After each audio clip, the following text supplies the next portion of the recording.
গোপালগঞ্জে এনসিপি প্রোগ্রামে বাকশালীদের হামলা হয়েছে। আসল সমাবেশ শুরু হওয়ার আগেই হামলা কিন্তু হয়েছে। সমাবেশ তখনও শুরুই হয়নি, ওরা পৌঁছায়নি। সমাবেশের পরেও সেখানে হামলা হয়েছে। সেই সমাবেশে হাসনাত আবদুল্লাহ স্লোগান দিছে মুজিববাদ মুর্দাবাদ। শুনেন। মুজিববাদ মুজিববাদ মুর্দাবাদ মুর্দাবাদ মুজিববাদ মুজিববাদ মুর্দাবাদ মুর্দাবাদ মুর্দাবাদ মুর্দাবাদ মুজিববাদ মুজিববাদ মুজিববাদ মুজিববাদ মুর্দাবাদ মুর্দাবাদ ইনকিলাব ইনকিলাব জিন্দাবাদ জিন্দাবাদ। এনসিপি যাইতেছে গোপালগঞ্জ শহরে, আর বাকশালীরা টুঙ্গিপাড়া পাহারা দেয়। আরে বেকুব, টুঙ্গিপাড়ার দায়িত্ব তো আমার। লোহা না গরম হইলে হাতুড়ি দিয়ে লোহায় বাড়ি দিয়ে লাভ আছে কোনো? বাকশালীদের ঔদ্ধত্য আর জনগণের ঘৃণা সেই পর্যায়ে পৌঁছাইলে টুঙ্গিপাড়া জয় বাংলা হয়ে যাবে, কেউ ঠেকাইতে পারবে না। টুঙ্গিপাড়া বাঁচানির একমাত্র রাস্তা হইতেছে বাকশালীদের জাতির কাছে ক্ষমা চাওয়া, নয়তো অপেক্ষা করা লোহা গরম হওয়ার। পিনাকির শপথ মিস হয় না। যা কইছি করে দেখাবো ইনশাল্লাহ। আওয়ামী লীগ আসলে কি, বাকশাল আসলে কি? একটা নিষিদ্ধ ঘোষিত সংগঠন যারা 16 বছর ধরে রাষ্ট্রকে দখল করে রাখা আয়নাঘর আর গুমখুনের রাষ্ট্র বানাইছিল। 1 বছর হয় নাই হাজার হাজার ছাত্ররে মারলো পাখির মতো গুলি কেরা। আর এই ছাত্রলীগ আওয়ামী লীগ নিজেরা অস্ত্র হাতে হাসিনা পুলিশের সাথে নামিছিল। তাদের মধ্যে যারা পলাইছে তারা তো পলাইছেই, আর বাকিগুলা গোপালগঞ্জে যায় ঢুকিছে। রাজনৈতিক নেতাদের জন্মস্থানে সেই দলের একটা প্রভাব থাকে দীর্ঘদিন, এটা স্বাভাবিক। গোপালগঞ্জেও আওয়ামী লীগের প্রভাব থাকবে, আওয়ামী মনোভাবাপন্ন মানুষ থাকবে, কিন্তু একটা রাজনৈতিক দলের শান্তিপূর্ণ কর্মসূচি করতে দেবে না। প্রাইভেট বাহিনী দিয়ে অস্ত্র হাতে সমাবেশ শুরুর আগেই সমাবেশ স্থল ভাঙবে, এটা কি মগের মুল্লুক? কেন বিএনপিকে তো গত ফেব্রুয়ারিতে সমাবেশ করতে বাধা দেয় নাই? আমরা তো কথা বলার সভা সমাবেশের স্বাধীনতা চাইছি, রাজনীতির স্বাধীনতা চাইছি। হাসিনা এটা করতে দেয়নি, তো গোপালগঞ্জে কি এখনো হাসিনার শাসন চলে? বিএনপি ওখানে করতে পারলে এনসিপি কেন করতে পারবে না? মানে গোপালগঞ্জের আওয়ামী লীগের সাথে কি এমন প্রেম বিএনপির যে তারা সমাবেশ করতে পারবে, আর কি এমন শত্রুতা এনসিপির যে তারা যাইতেই পারবে না? বিএনপি কি হাসিনার বিরুদ্ধে লড়াই করে নাই? এই বিএনপি যখন 2024-এর 14 সেপ্টেম্বরে প্রোগ্রাম করতে যাইতেছিল, তখন গাড়ি বহরে হামলা করে 3 জন বিএনপির নেতাকর্মীকে মাইরা ফেলাইছিল এই গোপালগঞ্জের বাকশালীরা। আর আজকা বিএনপির কর্মীরা উল্লাস করিচ্ছে আওয়ামী লীগের মতোই, যে এনসিপি মার খাইছে, দাওয়া খাইছে, উল্লাস করিচ্ছে। হ্যাঁ, কি বেকুবের বেকুব রে। তো বিএনপি পরে প্রোগ্রাম করলো যখন, তখন কোনো হইল না কেন? কোনো অ্যারেঞ্জমেন্ট হয়েছিল নিশ্চয়ই। তো যখন পরে বিএনপি প্রোগ্রাম করতে গেল, তখন কেন আওয়ামী লীগ ট্রিগার্ড হইল না? কেন ডাক্তার জাহিদ ট্রিগার্ড হইল না? কেন কচু খেতে ট্রিগার্ড হইল না? কেন আগে থেকে আওয়ামী লীগেরা চ্যালেঞ্জ ছুড়ে দিতে থাকলো? প্রশ্নটা এখানেই। তার মানে বিএনপির সাথে গোপালগঞ্জ আওয়ামী লীগের এই মুহূর্তে কোনো কনফ্লিক্ট নাই। কনফ্লিক্ট আছে এনসিপির সাথে। তার মানে এনসিপি সেই শক্তি যা হাসিনাকে উৎখাত করছে, তারে ঠেকাইতে হবে। বিএনপির সাথে আর কোনো শত্রুতা নাই। তাই আওয়াজ তুলছে গোপালগঞ্জের ছাত্ররা ঢুকতে পারবে না, ঢুকলেও বাইরে হতে পারবে না। এইটা ছিল মিথ। এই মিথ চুরমার হয়ে গেছে। রাজনৈতিক দলের কর্মসূচিকে নিরাপত্তা দেওয়া পুলিশের কর্তব্য, আর্মির কর্তব্য। এনসিপি মারপিট করতে যায় নাই, সভা করতে গেছে, রাজনৈতিক সভা। এনসিপির হাতে অস্ত্র ছিল না, আমরা সবাই দেখছি। তারা খালি হাতে গেছে, পুলিশ আর্মি নিরাপত্তা দিছে, তাদের পেশাগত কাজ করছে। পুলিশ আর্মি এই কাজটা করছে রক্তপাতহীনভাবে, কোনো প্রাণ ঝরে নাই, যতক্ষণ পর্যন্ত এনসিপির নেতারা ছিল।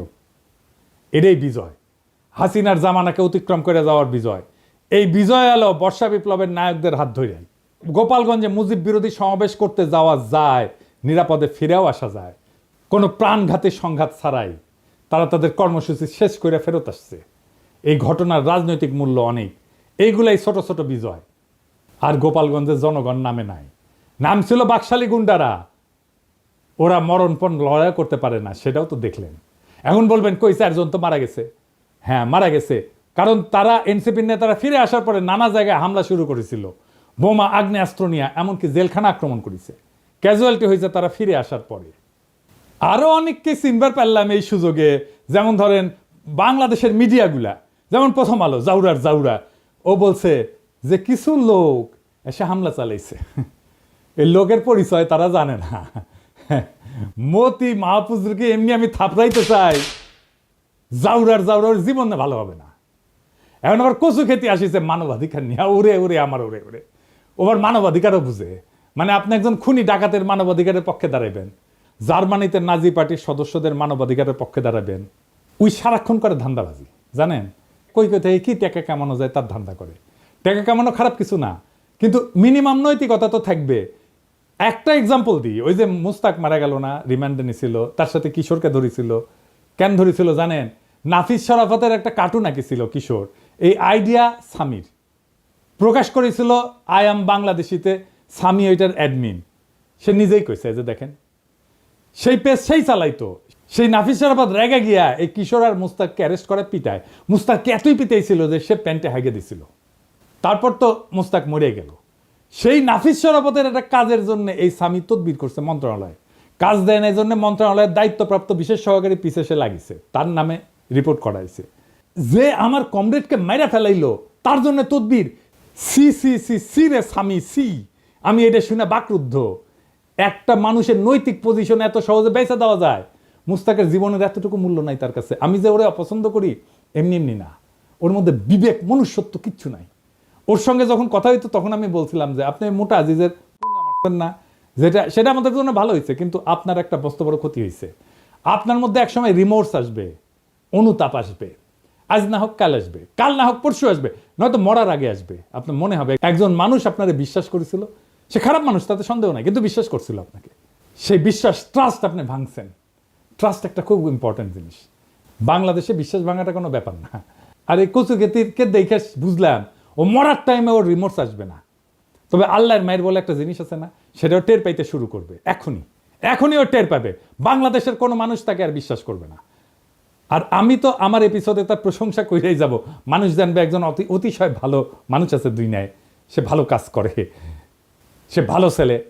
সন্ধ্যায় হাত মুখ ধুয়ে পড়তে বসে আর দেখে কোটি কোটি ধান্দা করা যায়, কোটি কোটি চান্দা আদায় করা যায়। কারে কারে দিয়ে চান্দা আদায় করে সেটাও জানি।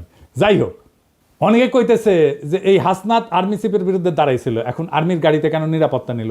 আসেন ব্যাপারটা একটু বুঝে দেখি। আর্মি রাষ্ট্রের অধীনে একটা এজেন্সি, কিন্তু আর্মি নিজেই যদি একটা সার্বভৌম এজেন্সি হয়ে উঠতে চায় তাহলে রাষ্ট্রের নাগরিক তার বিরোধিতা করবে। আর্মি চিফ বাংলাদেশের পলিটিক্স নিয়ে কথা বলতেছে, যেটা তার ডোমেনের মধ্যে না। সে নিজে একটা সার্বভৌম এজেন্সি হয়ে উঠতে চাইছে। সার্বভৌম ক্ষমতা জনগণের, সেই সার্বভৌম ক্ষমতার শেয়ার কাউকে দেবে না গণসম্মতি ছাড়া। ওয়াকার গণসম্মতি ছাড়াই সেই সার্বভৌম ক্ষমতা নিতে চাইছিল। এনসিপি ছাত্ররা আমরা আর্মি চিফের সার্বভৌম এজেন্সি হয়ে এটার বিরোধিতা করছি, ভবিষ্যতেও করব যদি আবারও চেষ্টা করে। আমি রাষ্ট্রের নাগরিক হিসেবে রাষ্ট্রের বাহিনীর সব সার্ভিস পাওয়ার অধিকার রাখি।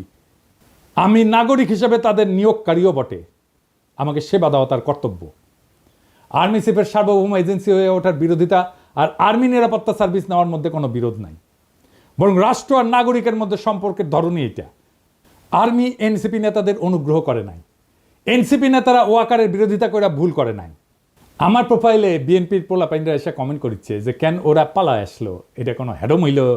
হ্যাডম নিয়ে হাঙ্কের সাথে ফাইট করতে আসে এনসিপি, বিএনপির সাথে ফাইট করতে আসে এই হ্যাডম নিয়া। আচ্ছা, খুব ভালো। 2023 সালের 28 অক্টোবর কয়েক লাখ লোকের সমাবেশ, সাউন্ড গ্রেডের আওয়াজে নেতারা মঞ্চ ছেড়ে পালায় গেছে। মির্জা আব্বাস বলে যে আমরা প্রাণ ভয়ে দাঁড়াইতে পারি নাই। মাঠ ফাঁকা, নেতারা শুধু না লাখো লাখো লোক ফাঁকা হইতে বেশি সময় লাগেনি।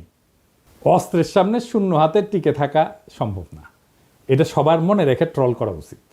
এই ছেলেদের অসীম সাহসের কারণেই গত বছরের 5ই আগস্ট হাসিনা দেশ ছেড়ে পালাই যেতে বাধ্য হয়েছিল। এই ছেলেগুলো তখন রুখে দাঁড়াইলে আজও হাসিনা মসনদে থাকতো, খালেদা জিয়া আজকাল জেলে থাকতেন, আর আপনাদের অনেকেই গুম হইয়া আয়না ঘরে থাকতেন, কেউ কেউ মারাও যাইতেন ক্রস ফায়ারে। আপনাদের কে বুদ্ধি দেয় এনসিপির পিছে লাগতে? আপনাদের দল তো ছাত্রদের জন্য বিবৃতি দিছে, তাদের নিরাপত্তার জন্য উদ্বিগ্ন হয়েছে।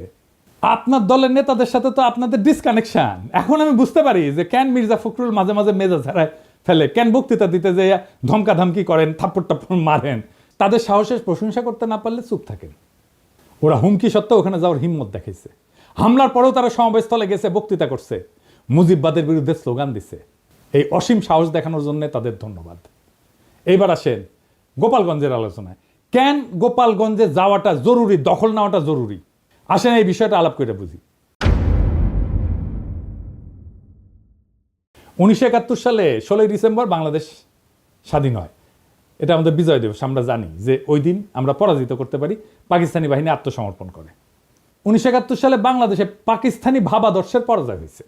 তারপরে বাংলাদেশে পাকিস্তানি ভাবাদর্শে পলিটিক্স করা গেছে, যায়নি। বাংলাদেশকে মাইনাই পলিটিক্স করতে হয়েছে, এটাই নর্মাল। ওই সময় পাকিস্তানবাদী ছিল জামাত, এখনকার বাংলাদেশে পলিটিক্স করে, কিন্তু তারে বাংলাদেশ মাইনাই পলিটিক্স করতে হয় এবং পাকিস্তানি ভাবাদর্শকে ডিনাই কইরাই। তখন পাকিস্তানি ভাবাদর্শ পরাজিত হইলেও বেশ কিছুদিন কোন কোন এলাকা পাকিস্তানপন্থীদের আওতায় ছিল। ওই সমস্ত জায়গায় বাংলাদেশের সার্বভৌমত্ব প্রতিষ্ঠা করতে সময় লাগছে।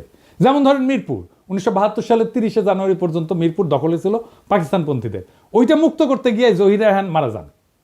নারিন্দা, নারায়ণগঞ্জ, শিয়া মসজিদ, মোহাম্মদপুর, খুলনা, পুরান ঢাকা, রূপসা, রাজশাহী, সিরাজগঞ্জ, বগুড়া, চিটাগাং পোর্ট, এইসব জায়গা 16 ডিসেম্বরে মুক্ত হয় নাই, পরে মুক্ত হয়েছে আস্তে আস্তে। ঠিক এইভাবে 2024 সালে বিপ্লবের পরেও বাংলাদেশে বাঙালি জাতীয়তাবাদ পরাজিত হয়েছে, আওয়ামী ভাবাদর্শ পরাজিত হয়েছে, মুজিববাদ পরাজিত হয়েছে। কেননা এইটা বাংলাদেশের সার্বভৌমত্ব মানত না, এইটা বাংলাদেশকে ইন্ডিয়ার পার্ট ভাবত। দেশের মানুষের বিক্ষোভের তোরে ইন্ডিয়ান আর্মিরে ডাকতেও তাদের আটকায় নাই, পাইকারি খুন করছে, দেশের জনগণের বিপক্ষে যুদ্ধ ঘোষণা করছে, তারা নিজেদের বাংলাদেশি মনে করা জনগণদের উপরে গুলি চালাইছে, সবাইকে বাঙালি হইতে বাধ্য করতে চাইছে। তাই ওইটা ফ্যাসিস্ট একটা রেজিম ছিল। তাই বাঙালি জাতীয়তাবাদ এবং মুজিববাদ, বাকশাল, আওয়ামী লীগ বাংলাদেশ আর পলিটিক্স করতে পারবে না, তারা বাংলাদেশি মানে না। কিন্তু 71-এর মিরপুরের মতোই 24-এও গোপালগঞ্জে এখনো বাঙালি জাতীয়তাবাদ, মুজিববাদ পরাজিত হয়নি। সেই জন্য হাসনাত আব্দুল্লাহর গোপালগঞ্জে দাঁড়ায় মুজিববাদ মুর্দাবাদ, এটা খুবই প্রতীকী একটা কাজ হয়েছে। মুজিববাদ মুজিববাদ মুর্দাবাদ মুর্দাবাদ মুজিববাদ মুজিববাদ মুর্দাবাদ মুর্দাবাদ মুর্দাবাদ মুর্দাবাদ মুজিববাদ মুজিববাদ মুজিববাদ মুজিববাদ মুর্দাবাদ মুর্দাবাদ ইনকিলাব ইনকিলাব জিন্দাবাদ জিন্দাবাদ। আমি গোপালগঞ্জের আমজনতারে বলবো, আপনারা বাংলাদেশ না মানা রেসিস্ট, ফ্যাসিস্ট বাঙালি জাতীয়তাবাদে থাকেন না, আর মদত দিয়েন না। সারেন্ডার করতে বাধ্য করেন অ্যান্টি বাংলাদেশ বাঙালি জাতীয়তাবাদী এবং মুজিববাদীদেরকে। পরাজয় মাইনে নিতে বলেন, মাইনে নিয়ে বাংলাদেশের মেইন স্ট্রিমে জয়েন করতে বলেন মেহেরবানি কইরা। আর এটা যদি না করতে চান, গোপালগঞ্জ বিপ্লবের বাংলাদেশের সার্বভৌমত্ব প্রতিষ্ঠা করা হবে। আপনারা এক সপ্তাহ টিকতে পারবেন না, আর্মি পুলিশ কিচ্ছু লাগবে না, জাস্ট আপনাদের সাপ্লাই চেইন বন্ধ করে দেওয়া হবে। আপনারা বাইরে হতে পারবেন কিন্তু ঢুকতে পারবেন না। সব ইকোনমিক অ্যাক্টিভিটিস বন্ধ হয়ে যাবে, জ্বালানি তেলের সাপ্লাই বন্ধ হয়ে যাবে, গ্যাস বন্ধ হয়ে যাবে, ইলেকট্রিসিটি সাপ্লাই বন্ধ করে দিলে আপনারা শেষ। আগে ঘোষণা দেওয়া হবে, শহর ছাড়েন, 24 ঘন্টার মধ্যে ফাঁকা হয়ে যাবে শহর, সব সরকারি কর্মচারীদের উইথড্র করা হবে। পারবেন 7 দিন টিকতে? প্রফেসর ইউনূসের দায়িত্ব বাংলাদেশের সার্বভৌমত্ব প্রতিষ্ঠা করা গোপালগঞ্জে। আবার 1 মাস পরে মার্চ টু গোপালগঞ্জ ঘোষণা করা হবে, যদি আপোষে সারেন্ডার না করে তাইলে। বেগম জিয়া বলছিলেন গোপালগঞ্জের নামই বদলায় যাবে, গোপালগঞ্জ আর থাকবে না। শুনেন, আপনি কি এখন মুখটা বন্ধ কেন? এই যে মহিলা, আপনার মুখটা এখন বন্ধ কেন বলেন তো? কি বলছিলেন এতক্ষণ ধরে? মুখটা বন্ধ কেন এখন? দেশ কোথায়? গোপালী? গোপালগঞ্জ জেলার নামই বদলে যাবে, বুঝছেন? গোপালগঞ্জ আর থাকবে না। এইটা বাস্তবায়ন করতে হবে। এর জন্য 2টা কাজ করা যায়। এক, গোপালগঞ্জের নামটা বদলে ফেলাই যায়, বা জেলা সদর পরিবর্তন করে অন্য উপজেলায় নিয়ে যায়, নাম বদলে দেওয়া যায়। গোপালগঞ্জ বদলে কাশিয়ানি করা, কিন্তু মৌলিক কোনো পরিবর্তন করা হবে না। আর 2 নম্বর হচ্ছে গোপালগঞ্জের উপজেলাগুলোকে জিওগ্রাফিক্যাল লোকেশনে, রোড কানেক্টিভিটি এবং হিস্টোরিক্যাল কালচারাল কানেকশনের ভিত্তিতে অন্যান্য জেলার সাথে রিডিস্ট্রিবিউট করে দেওয়া, গোপালগঞ্জ জেলায় বাদ দিয়ে দেওয়া। এক্ষেত্রে যেটা করা যেতে পারে, 1 নাম্বার, কাশিয়ানি এবং গোপালগঞ্জ সদরকে নড়াইলের সাথে যুক্ত করে দেওয়া যায়, মাকসুদপুর উপজেলাকে মাদারীপুরের সাথে যুক্ত করে দেওয়া যায়, কোটালীপাড়াকে বরিশালের সাথে যুক্ত করে নতুন নামকরণ করে দেওয়া যায়, আর টুঙ্গিপাড়াকে বাগেরহাটের সাথে যুক্ত করে নতুন নামকরণ করা যায়। তো এতে একটা জেলা কমে যাবে। তো একটা জেলা যদি কমে যায়, তাহলে আমরা কোনো একটা জায়গাকে, যেমন ভৈরব বা লাকসামকে নতুন জেলা ঘোষণা করে মোট জেলার সংখ্যা 64 রাখা যায়। এখন সময় আসছে একটা প্রতীকী কিন্তু বাস্তব সিদ্ধান্ত গ্রহণের। গোপালগঞ্জে বাংলাদেশের মানচিত্র থেকে কেবল এক প্রশাসনিক জেলা হিসাবে না, একটা দমন পীড়নের দুর্গ হিসাবে, বাকশাল মুজিববাদের দুর্গ হিসাবে চিহ্নিত করার ইতিহাস থেকে মুক্ত করতে হবে। টুঙ্গিপাড়া বা গোপালগঞ্জ কখনো একটা পরিবার বা মতাদর্শের ব্যক্তিগত দুর্গ হতে পারে না। এটা বাংলাদেশ নামের জাতির অংশ। এই জাতির মালিক জনগণ, কোনো পরিবার না। 1972 সালে যেমন মিরপুর জমাট পাকিস্তানি জাতীয়তাবাদ ঘুরাই দিছিল, জনতার বিজয়, সে তেমনি 2025 সালে গোপালগঞ্জে ভাঙতে হবে সেই বাঙালি জাতীয়তাবাদ, মুজিববাদের ছত্রবেশী ফ্যাসিবাদের দুর্গ। 21 শতকের বাংলাদেশে জায়গা নাই সেই রাজনীতির যারা বাংলাদেশকে ভারতীয় মতাদর্শের গুদামে পরিণত করতে চায়। গোপালগঞ্জের প্রশাসনিক পুনর্বিন্যাস শুধু রাজনৈতিক প্রতিশোধ না, এটা ভবিষ্যতের জন্য বার্তা। আর কোনো জেলাকে পরিবর্তনের দুর্গ করা যাবে না। যে জেলা জনগণের বিরুদ্ধে চলে যায়, তাকে আবার জনগণের ভিতরে ছড়াই দিতে হবে। এই দেশ কারো ব্যক্তিগত জমিদারি না। মুজিববাদ না বাংলাদেশ জিন্দাবাদ, বাকশাল না গণতন্ত্র জিন্দাবাদ, টুঙ্গিপাড়া না সার্বভৌম বাংলাদেশ জিন্দাবাদ। আমরা চলছি, আমরা চলা শুরু করছি, আর থামবো না। এবার শুধু ঢাকাই না, আবার হবে মার্চ টু গোপালগঞ্জ। যদি না মানে আপোষে, তবে শুরু হবে গণজনতার শুদ্ধি অভিযান। গোপালগঞ্জ থাকবে না, থাকবে শুধু বাংলাদেশ। ইনকিলাব জিন্দাবাদ।